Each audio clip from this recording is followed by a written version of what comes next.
तू ही रे माझा मितवा या मालिकेच्या येणाऱ्या भागामध्ये जबरदस्त असा ट्विस्ट येणार आहे। तर प्रेक्षकांनो, आकाश आणि नम्रतामध्ये गैरसमज पसरवणाऱ्या शुभंकरची ईश्वरीने घरातून आता हकलपट्टी केलेली असते आणि त्याचबरोबर प्रेक्षकांनो, रमाकांत काकांच्या झोळीमध्ये पैशांचे बंडल लपवणाऱ्या राकेशचं कारस्थान ईश्वरीने अर्णवच्या समोर आणलेलं असतं।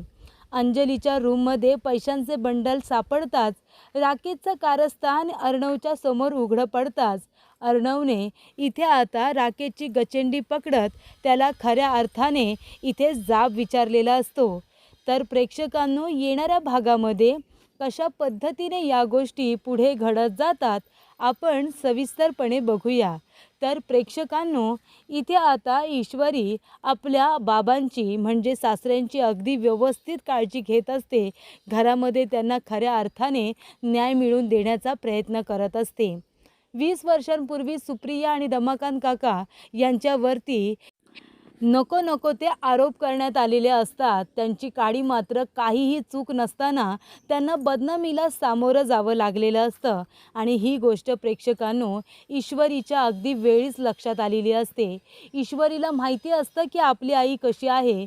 सुप्रिया कधीच कुणाचं घर उद्ध्वस्त करू शकत नाही, तोडू शकत नाही।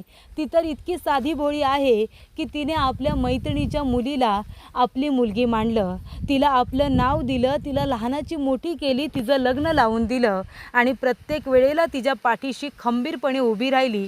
इतकी साधी भोळी माझी आई आहे।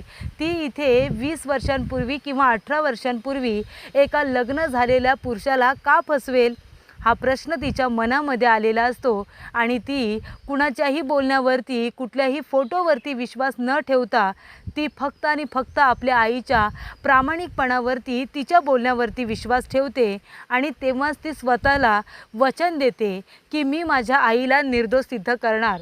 ज्या बाईने माझ्या आईचं आयुष्य उद्ध्वस्त केलंय ना, त्या बाईला मी शोधून काढणार असं आता ईश्वरीने ठरवलेलं असतं आणि मग तिला सापडतात ते रमाकांत काका। जशी माझी आई निर्दोष आहे तसेच रमाकांत काकासुद्धा निर्दोष आहेत ही जेव्हा खात्री तिला पडते तेव्हा ती रमाकांत काकांना शोधून घरी घेऊन येते आणि म्हणते की बाबा, 20 वर्षांपूर्वी तुमच्यावरती जे शिंतोडे उडवले होते ना ते चुकीचे होते। मला पूर्ण विश्वास आहे की तुम्ही चुकीचे नाहीत, तुम्ही काही केलेलं नाहीत। विनाकारण तुम्ही बदनामी सहन केली आहे, त्यामुळे तुम्ही एका कोशात गेलात। तुम्हाला ते प्रकरण आठवलं तरी तुम्हाला भीती वाटते, म्हणजे एक पद्धतीची एन्झायटी त्यांना होते। त्यांना इतका त्रास होतो की त्या आठवणी जरी त्यांना आठवल्या तरीसुद्धा ते घाबरतात। त्यांना काय होत असतं त्यांचं त्यांना कळत नसतं आणि त्यामुळे ईश्वरीला समजतं की तुम्हाला ज्यांनी कुणी हे सगळं सहन करायला लावलंय ना, ही तुमच्या मनामध्ये जी भीती आहे ना, ती भीती बाहेर काढण्यासाठी मी वाटेल ते करेन। मी तुम्हाला सुद्धा न्याय मिळवून देईन। ज्या लोकांमुळे तुमची अवस्था झाली त्या लोकांना शिक्षा दिल्याशिवाय मी स्वस्थ बसणार नाही असं इथे आता ईश्वरी रमाकांत काकांना सुद्धा सांगते। आणि तेव्हा प्रेक्षकांनो, रमाकांत काका ईश्वरीच्या त्या शब्दावरती विश्वास ठेवतात आणि ते अर्णवच्या घरी परत येतात। ही गोष्ट अंजलीला खटकलेली असते, अर्णवला खटकलेली असते आणि आजीला सुद्धा। वल्लरी तर काय, रमाकांतच्या पूर्णपणे विरोधातच। कारण रमाकांतने जर आपलं सत्य सगळ्यांना सांगितलं तर 20 वर्षानंतर माझं प्रकरण सगळ्यांच्या समोर येईल याची तिला भीती असतेच। त्यामुळे ती आता धुमाळकडे जे काही पुरावे असतात ना वल्लरीच्या विरोधातले, ते पुरावे बंदुकीच्या नोकवरती ती धुमाळकडून मिळवते आणि पैसेसुद्धा परत घेते। त्यामुळे वल्लरीला जिंकल्यासारखं वाटत असतं की बघा, माझ्या विरोधातले सगळे पुरावे मी धुमाळकडून काढून घेतलेले आहेत। पण ती काही आता धुमाळला मूर्ख समजते का? धुमाळ काय सगळे पुरावे स्वतःच्या बरोबर घेऊन फिरत असेल, त्यांनी बॅकअपला काहीतरी पुरावा ठेवला असेलच ना। पण त्याची खातरजमा इथे आता वल्लरीने केलेली नसते। वरवरचे पुरावे गोळा करून ती स्वतःला वाघ समजत असते। पण जेव्हा एकदा तू सुप्रियाच्या समोर येशील तेव्हा 20 वर्षांपूर्वी तू जे काही केलेस ते एकदा तरी सुप्रिया सगळ्यांना सांगेलच ना, तेव्हा तू काय करशील हा विचार अजूनपर्यंत वल्लरीच्या मनामध्ये आलेला नसतो। हे सगळं प्रकरण एका बाजूला सुरूच असतं। इथे आता अर्णव आणि त्याचबरोबर रमाकांत काका यांच्यामधले गैरसमज दूर करण्यासाठी ईश्वरी प्रयत्न करत असते। ईश्वरी म्हणत असते की काही झालं ना तरी अर्णव सरांच्या मनातला त्यांच्या वडिलांबद्दलचा राग हा गेला पाहिजे. आणि म्हणूनच इथे ईश्वरी म्हणते की अर्णव सरांसाठी मी काहीतरी खायला करते. तेव्हा रमाकांत काका काय म्हणतात, ईश्वरी बाळा, तुझी काही हरकत नसेल तर चिंटूला जसे आवडतात तसे मी पोळीचे लाडू बनवू का? त्याला पोळीचे लाडू खूप आवडायचे. ईश्वरी म्हणते, बाबा बनवा ना, मी बनवतो आणि तू चिंटूला देऊन यायचे. ईश्वरी म्हणते, नाही, अजिबात नाही. तेव्हा त्यांना आश्चर्य वाटतं की माझी सून मला नाही म्हणते. तेव्हा ईश्वरी म्हणते, बाबा, पोळीचे लाडू तुम्ही बनवताय ना, मग तुम्ही बनवायचे आणि तुम्हीच ते नेऊन अर्णव सरांना द्यायचे सुद्धा, तुमच्या हाताने त्यांना खायला द्यायचे. तेव्हा तो म्हणतो की बरं बाबा, ठीक आहे. आणि मग इथे रमाकांत काका स्वतःच्या हाताने पोळ्यांचे तुकडे करतात. त्याच्यामध्ये छान पद्धतीने तूप वगैरे घालून, गूळ वगैरे घालून त्याच्यामध्ये ड्रायफ्रूट्स टाकतात आणि मग सगळं मिक्सअप करून त्याचे आता छान असे लाडू वळतात. आणि ते लाडू वळल्यानंतर ते अर्णवला आता घेऊन जातात. ईश्वरी म्हणते, अर्णव सर बघा, तुम्ही काम करून खूप थकले आहेत ना, तुमच्या बाबांनी तुमच्यासाठी इथे पोळीचे लाडू आणलेत. लहानपणी तुम्हाला खूप आवडायचे ना, त्यांच्या ते लक्षात आहे आणि म्हणून त्यांनी तुमच्यासाठी हे लाडू आणलेत. आणि अर्णव थोडा टेन्शनमध्ये असतो, कारण अर्णवला आहे ना, अर्णवला इथे ऑफिसमध्ये म्हणजे त्याच्या कंपनीमध्ये 35 लाखांचा जो फ्रॉड झालेला असतो ना, त्याचं आधीच टेन्शन असतं. पण तो फ्रॉड कुणी केलेला असतो? राकेशने ऑफिसमधून 35 लाख रुपये आणलेले असतात आणि ते बेडखाली लपून ठेवलेले असतात. पण जेव्हा राकेशला कळतं की अर्णवला त्या फ्रॉडबद्दल समजलं आहे आणि अर्णव मीटिंग घेणार आहे उद्या आणि सगळ्या त्या टीमवरती, त्या प्रोजेक्टवरती जेवढे लोक काम करत होते ना, त्या सगळ्यांना तो समोर उभा करून प्रश्न विचारणार आहे, तेव्हा राकेश घाबरतो. म्हणतो, मी आजच फ्रॉड केला आहे आणि आजच ह्या चिंटुकल्याला कसं काय कळलं, कुणी माहिती दिली असेल. आणि म्हणून तो काय करतो, आता 35 लाखांची काहीतरी विल्हेवाट लावली पाहिजे, हे पैसे माझ्याकडे नको. तेव्हा तो काय करतो, बेड खालून ते सगळे पैसे काढतो आणि आता जातो कुठे, रमाकांत राजे शिर्के यांच्या रूममध्ये जातो आणि त्यांच्या झोळीमध्ये ते 35 लाख रुपये लपून ठेवतो. पण गुन्हेगार गुन्हा करत असताना एक तरी चूक होतेच, तशी राकेशकडून सुद्धा एक चूक झालेली असते प्रेक्षकांनो. आणि ते 35 लाख रुपये झोळीमध्ये टाकल्यानंतर इथे आता राकेश म्हणत असतो की अरे बापरे अंजली, मला असं कळलं की तुझ्या वडिलांची तब्येत ठीक नाही आहे. कारण त्याने बोलणं ऐकलेलं असतं, त्यांच्या पायावरती गरमागरम चहा पडला ना, त्यामुळे त्यांचा हेतू काही असू दे, पण आज ते तुझे बाबा आहेत, जरा जाऊन त्यांची चौकशी कर ना. तेव्हा इथे अंजली म्हणते की राहू दे, मला नाही जायचं आहे. तेव्हा राकेश म्हणतो, मला असं वाटतं अंजली मॅडम, तुम्ही जाऊन त्यांची एकदा चौकशी करायला हवी.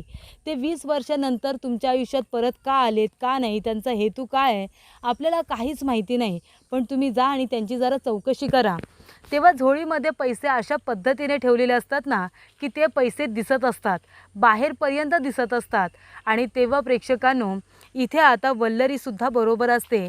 अंजली म्हणते, एवढे पैसे यांच्या झोळीमध्ये काय करतायत, म्हणजे पैसे झोळीतून बाहेर आलेत. आणि तेव्हा वल्लरी म्हणते, बघितलंस ना अंजली, हा माणूस इथे कशाला आलाय ते, अगं पैसे चोरायला आलाय, पैसे चोरायला. 20 वर्षानंतर कळलं असेल की आपला मुलगा चांगला आता बिझनेसमॅन आहे, कमवतोय, तेव्हा पैसे लुबाडण्यासाठीच आला असेल, बघ ना. तेव्हा इथे अर्णव म्हणत असतो की तुम्ही कशासाठी हे लाडू वगैरे बनवताय, का कशासाठी आलात तुम्ही इतक्या वर्षानंतर इथे. अंजली म्हणते, हे बघ चिंटू, हे बघ, कशाला आलेत ना ते तू बघच.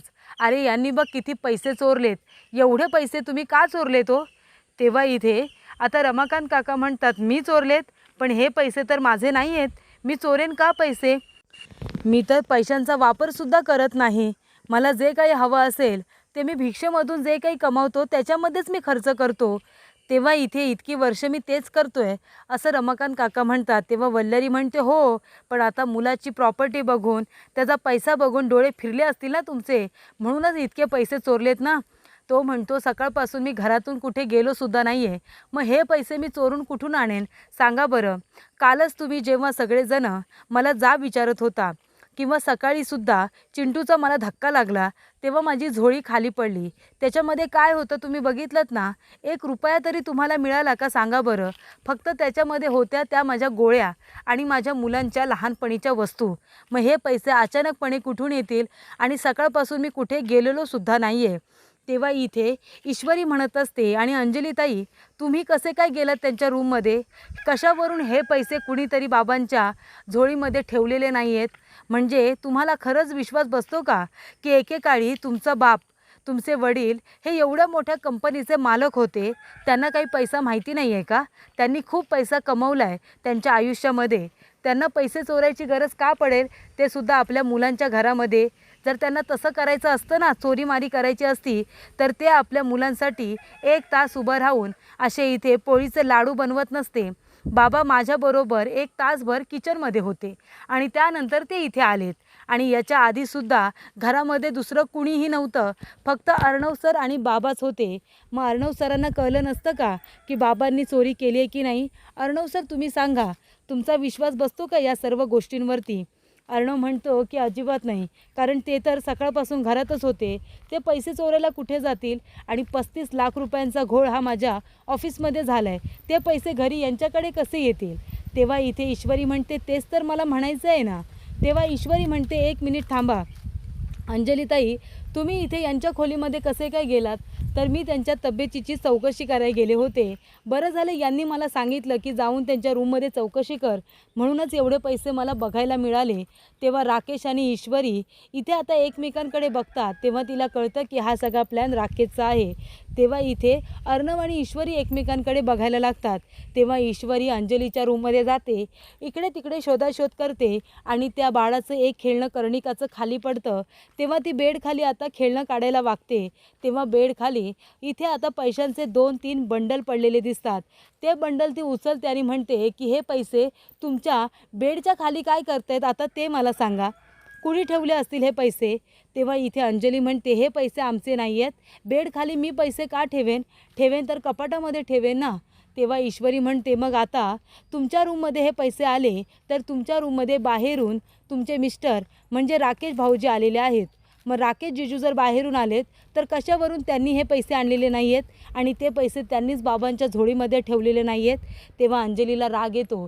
तेव्हा ईश्वरी म्हणते बघताय ना अर्णव सर, बरोबर कंपनीमध्ये तुमच्या 35 लाखांचा झोल झालेला आहे आणि हेच 35 लाख रुपये बाबांच्या झोळीमध्ये सापडतात.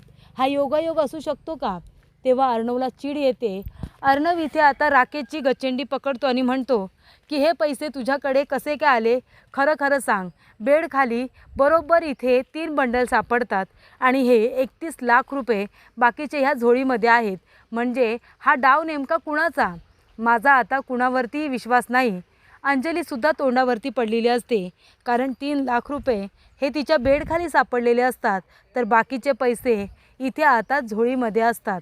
तेव्हा प्रेक्षकांनो, सर्व गोष्टी आता ईश्वरीमुळे अर्णवच्या समोर आलेल्या असतात. तेव्हा अर्णव इथे राकेशची सुद्धा गचंडी पकडतो आणि म्हणतो प्रामाणिकपणे काम केलंस तर ठीक, जर माझ्या कंपनीमध्ये फ्रॉड झाला ना, तर आणि त्याच्यामध्ये तुझं नाव निघालं ना, तर तुला माफ करणार नाही मी, असं आता राकेशने त्याला सांगितलेलं असतं. त्याची चांगली गचंडीच पकडलेली असते आणि ते 35 लाख रुपये जे राकेशला घशात घालायचे असतात, ते पैसे आता अर्णवला मिळालेले असतात. आणि ते सगळेच्या सगळे पैसे इथे आता जरी अर्णवच्या बाबांना फसवण्यासाठी वापरले असले, तरीसुद्धा ते राकेशच्या घशात जात नाही.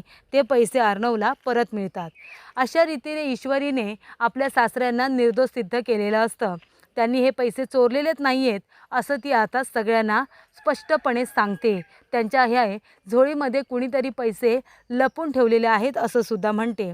या सर्व गोष्टी सुरू असतानाच ईश्वरीच्या मनामध्ये अजून एक विचार चालू असतो शुभंकरचा. शुभंकरच्या हातावरती झालेली जखम आणि नम्रता आणि आकाशने सांगितल्याप्रमाणे त्याच्या हातावरती झालेली जखम ही आता आकाशने मारल्याची तर नाही आहे ना. म्हणजे आकाश भाऊजी आणि नमुताईच्या रिलेशनशिपमध्ये इथे शुभंकर तर प्रॉब्लेम क्रिएट करत नाही आहे ना. हे या सगळ्याचा विचार आता ईश्वरी करते आणि जाऊन आता ती सुप्रियाजवळ बोलते. तेव्हा सुप्रिया म्हणत असते की शुभंकर थोडा विचित्र वागत असतो, भिंतीवरती डोकं आपटत असतो, स्वतःच्या हाताला मारून घेत असतो, कापून घेत असतो. या सगळ्या गोष्टी समोर आल्यानंतर इथे आता ईश्वरी शुभंकरवरती लक्ष ठेवून असते. ती त्याचे आता रिपोर्ट्स वगैरे चेक करते. हॉस्पिटलला त्याचे रिपोर्ट्स दाखवल्यानंतर तो एक मानसिक रुग्ण आहे असं सुद्धा सांगितलं जातं. आणि त्यानंतर इथे आता ईश्वरी पूर्णपणे शुभंकरचं कपाट वगैरे चेक करते आणि कपाटामध्ये आता ते लेटर सापडतात.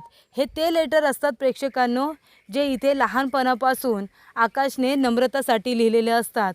तेव्हा आकाशचं नम्रतावरती किती जास्त प्रेम आहे हे आता स्पष्ट झालेलं असतं. तेव्हा ते लेटर्स आणि ते फोटो, लहानपणीच्या काही वस्तू म्हणजे अगदी चॉकलेटचे कागदसुद्धा, कॅडबेरीचे कागदसुद्धा शुभंकरने जपून ठेवलेले असतात. आणि सगळीकडे फक्त आणि फक्त नम्रताचं नाव असतं, नम्रताचा शाळेचा फोटो असतो.